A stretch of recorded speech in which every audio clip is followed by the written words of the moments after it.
ফেব্রুয়ারিতেই ত্রয়োদশ জাতীয় সংসদ নির্বাচন। এই বার্তা পেয়ে সারা দেশ প্রস্তুত হচ্ছে একটি অবাধ, সুষ্ঠু ও গ্রহণযোগ্য নির্বাচনের জন্য। ভোটের এই হাওয়ায় কি ভাবছেন সাধারণ মানুষ থেকে শুরু করে আগামীর জনপ্রতিনিধিরা, সে কথা জানাতে ডিবিসি নিউজের ইলেকশন এক্সপ্রেস ছুটে যাবে সবগুলো সংসদীয় আসনে। আজ সারাদিন আছে সংসদীয় আসন ৭, দিনাজপুর ২-এ। আমন্ত্রণ জানাচ্ছি সিএসআরএম ডিবিসি ইলেকশন এক্সপ্রেসের। আজ সারাদিন থাকবো দিনাজপুর ২ আসন। আমার সঙ্গে এই মুহূর্তে যুক্ত আছেন দিনাজপুর জেলার গণ অধিকার পরিষদের সাধারণ সম্পাদক। কথা বলবো তার সঙ্গে, জানার চেষ্টা করবো আগামী নির্বাচনে গণ অধিকার পরিষদ কতটা প্রস্তুত রয়েছেন।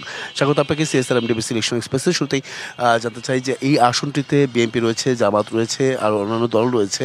সেক্ষেত্রে গণ অধিকার পরিষদ কতটা শক্তিশালী বলে মনে করছেন, বা কেন কি করতে পেরেছেন যে যার কারণে আসলে এইবার আপনাদেরকে বেছে নেবে এই আসন থেকে? আসসালামু আলাইকুম। এখানটে বিভিন্ন রাজনৈতিক দল আছে, তারা অনেক শক্তিশালী। তো আমরা তারুণ্য, আমাদের 18 কোঠা সংস্কার আন্দোলনের সাবেক ভিপি নুরুল হক নূর ভাইয়ের নেতৃত্বে 18 কোঠা সংস্কার আন্দোলন শুরু হয় এবং 24-এ উনি প্রধান ভূমিকা পালন করেন এবং সঠিকভাবে দিক নির্দেশনা দেন। সেই জায়গা থেকে তরুণ সমাজ তরুণদেরকেই চায়, পুরাতনকে দিকে আর ঝুঁকতে চায় না। যা বিগত দিনে আপনার বিএনপি, জামাত, আওয়ামী লীগ ইনারা বড় দল, ওনারা অনেক কিছু করছে, কিন্তু এখন পর্যন্ত উন্নয়নমূলক কোনো কাজ তারা দৃশ্যমান করতে পারে নাই। যেমন আমাদের এখানটায় হিলিপোর্ট, একটা পথ চালু হওয়ার কথা, সেই পথটা এখন পর্যন্ত তারা চালু করতে পারে নাই, শুধু আশ্বাস দিয়ে গেছে এবং লুটে পুটে খেয়েছে। তো আমাদেরকে আমরা বিভিন্ন দ্বারে যাচ্ছি এবং আমাদের উঠান বৈঠকগুলো হচ্ছে, সেই জায়গা থেকে আমরা ভালো সাড়া পাচ্ছি। ইনশাআল্লাহ আমরা সামনে ভালো কিছু করে দেখাবো।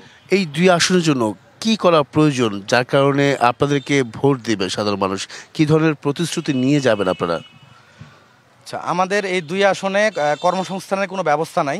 আমরা কর্মসংস্থানের ব্যবস্থা করব। আপনার এই যে স্থলবন্দরটা চালু হলে বিভিন্ন ব্যবসা বাণিজ্যের দিক দিকে যখন আমাদের লোকজন বিভিন্ন কর্মসংস্থানে ঝুঁকবে, তো এইটাই আমরা চালু করা আমাদের আশা।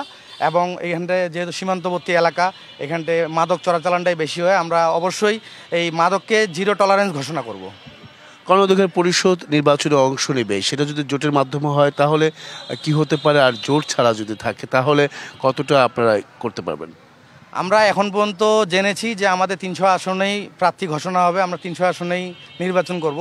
তো ইনশাল্লাহ এখানে যদি আমাকে মনোনয়ন দেওয়া হয়, আমি অবশ্যই নির্বাচন করব। আর যদি জোটে যায়, সেক্ষেত্রে আমাদের কেন্দ্রীয় সিদ্ধান্ত থেকে যেটা সিদ্ধান্ত হয়, আমরা তাদের সাথে জোট হয়ে কাজ করব। আপনার পক্ষ থেকে এই দিনাজপুর 2 আসনবাসীরা, বিশেষ করে বিরল উপজেলা আমরা এখন আছি, সেখানে আসলে আর কি করা প্রয়োজন বলে মনে করছেন, যেটা বিগত বছরগুলোতে হয়নি? আপনি তো হিলি স্থলবন্দর বিষয়ে পথ বসে বলছেন, এছাড়াও অন্যান্য কি আছে? এখানটায় শিক্ষা ব্যবস্থা অবশ্যই আমাদের আরও বিভিন্নভাবে নতুন করে বিভিন্ন প্রতিষ্ঠান তৈরি করতে হবে, যেন কর্মসংস্থান হয়। এবং কৃষি কাজ, যেহেতু আমাদের বিরল এলাকা, বৃহৎ ফাঁকা জায়গা, সেখানটা পরবর্তীতে আমি একটু আপনার কাছে যেতে চাই, তরুণ সমাজদের নিয়ে আপনাদের ভাবনাটা কি নির্বাচনকে কেন্দ্র করে? ধন্যবাদ ডিবিসি নিউজকে। আমরা বিগত দিনে দেখেছি এই অঞ্চলের মানুষ একটা বক্সের মধ্যে ছিল, তারা সবসময় একপাক্ষিক চিন্তাভাবনার মধ্য দিয়েই এই এলাকাকে শাসন করেছে। আমরা তরুণ সমাজ, আমরা একটা তারুণ্য নির্ভর রাজনীতি সামনে প্রতিষ্ঠা করার লক্ষ্যে এগিয়ে চলছি। আমরা সেভাবে কাজ করছি এবং আমরা বিশ্বাস করি তরুণরা বা যুবকরাই পারে অরিজিনাল যে পরিবর্তন, যেটাকে আমরা সবসময় স্বপ্ন দেখি, এটা বাস্তবায়ন করার জন্য তরুণদের এবং যুবকদেরকে এগিয়ে আসতে হবে। আমাদের যে দল, আমাদের গণ অধিকার পরিষদ, তরুণ এবং যুবকদের নিয়ে কাজ করছে এবং স্বপ্ন দেখছে।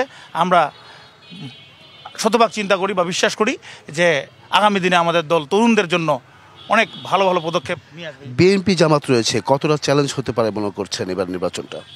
ধন্যবাদ। আসলে বিএনপি জামাত যেহেতু এই অঞ্চলে দীর্ঘদিন ধরে নেতৃত্ব দিয়ে আসছে এবং আমাদের দলের বয়স 5 বছরও না, তো আমাদের অবশ্যই অনেকগুলো চ্যালেঞ্জ আমাদেরকে ফেস করতে হবে। তবে আমরা বিশ্বাস করি যে মানুষ এখন শিখে গেছে, বুঝে গেছে নেতৃত্ব কাদের হাতে যাওয়া উচিত। এখন মানুষ সিদ্ধান্ত নিতে শিখে গেছে, সেহেতু আমরা মনে করছি আগামী দিনের নির্বাচন আমাদের জন্য অতটাও চ্যালেঞ্জ হবে না, কারণ জনগণ এখন অনেক কিছু বুঝতে শিখে গেছে। ধন্যবাদ আপনাদের দুজনকে। পরবর্তী সংবাদ বেলা 12টায় থাকছে ভিন্ন কোনো রাজনৈতিক দলের তৃণমূল পর্যায়ে নেতাকর্মীরা কি ভাবছেন আগামী নির্বাচনকে কেন্দ্র করে, সেসব বিষয়ের সঙ্গে থাকুন সিএসআরএম ডিবিসি ইলেকশন এক্সপ্রেস।